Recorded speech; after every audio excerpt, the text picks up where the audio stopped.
Welcome to Travel for Curious Minds, brought to you by Jules Verne. I'm Debbie, the Managing Director at Jules Verne. I'm really excited about this podcast. In each episode, we bring to you an amazing guest with some incredible stories inspiring you to travel the globe and unleash your curiosity for travel. So now, let's go over to your host, Abby, and meet this episode's guest.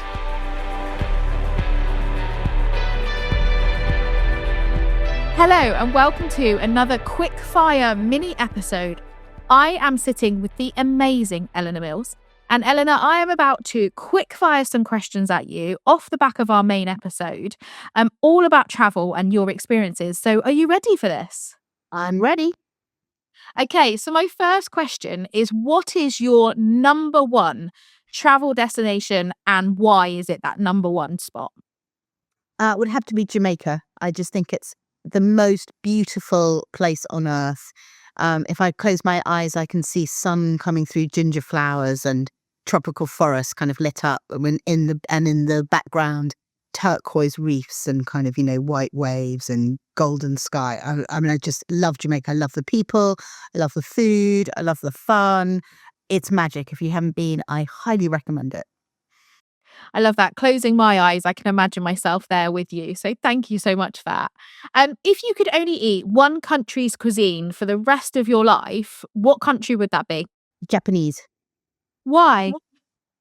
Well, I think it's really good for you, and I'm in the longevity business. So the whole business about the 100-year life, I think if you ate Japanese, you'd stay healthy. There's no dairy in it, which I think is really good for us. And I love sushi, and I absolutely love their kind of deep fried aubergines and edamame beans. I just think it's all delicious. My next question to you is, what is the one packing item that you are never without on your holidays or your trips? This is really boring. It's antizan, which is what you put on mosquito bites, because I've got what they call sweet blood. So if there's a mosquito anywhere in the vicinity, it will always bite me. I've driven crazy by them. But if I have my antizan, it's fine. It goes away. It doesn't hurt. It's not boring. It's practical, and it's a really good piece of advice, especially for someone like you said who has that sweet blood. Where is your next adventure? What have you got planned next? Where are you going? My next adventure is actually to North Devon, which is one of my very favourite places here in the UK. We go surfing on the North Devon surfing beaches. We've got loads of cousins down there. And my idea of heaven is a cold swim. Doesn't even matter if it's winter, but being in the water, maybe in my wetsuit, in that amazing green sea and looking at those long beaches and the sky and just the sense of space and ozone and fresh air. I love that. What destination do you think next year will be trending and why? Well, I'm really interested in going to Uzbekistan next year. And I've heard that being mentioned by a few people. So I reckon the Silk Road's having a bit of a moment. It definitely is. I actually went this year and I kind of channeled my inner adventure, and it's an amazing destination, but it definitely is having its moment. It's kind of being pitched as one of the most beautiful places to go and the best for photos, and the blues and the turquoise is amazing. So I think Uzbekistan is a really good one to bet your money on. And my last question is, what piece of advice would you give to someone who might be a little bit apprehensive about traveling or going on an adventure? What would you say to them to kind of get them to take that plunge and discover the world? I just think travel always broadens the mind. You never regret the places that you've gone. You regret not going. And one of the things about the 100-year life that I talk about is that we're all going to have the amazing possibility of seeing some of our beautiful planet.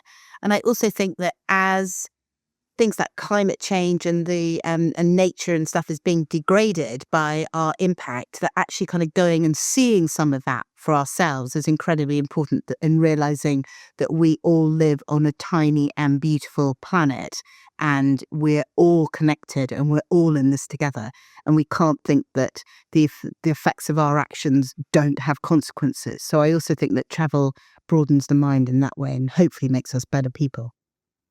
that's the best advice and the best place to leave this mini episode. So Eleanor, thank you so much for spending the time talking to me today. And for all of our listeners, go back and listen to the main episode where you can find out more about Eleanor, more about the Queen Ager, and just more inspirational travel content. So thank you so much. Thanks for having me. I really hope you enjoyed listening to this episode as much as I did. We'd love to hear what you think, so please leave us a review on Apple or wherever you get your podcast. Or you can head over to our Facebook or Instagram accounts or our website, vjv.com.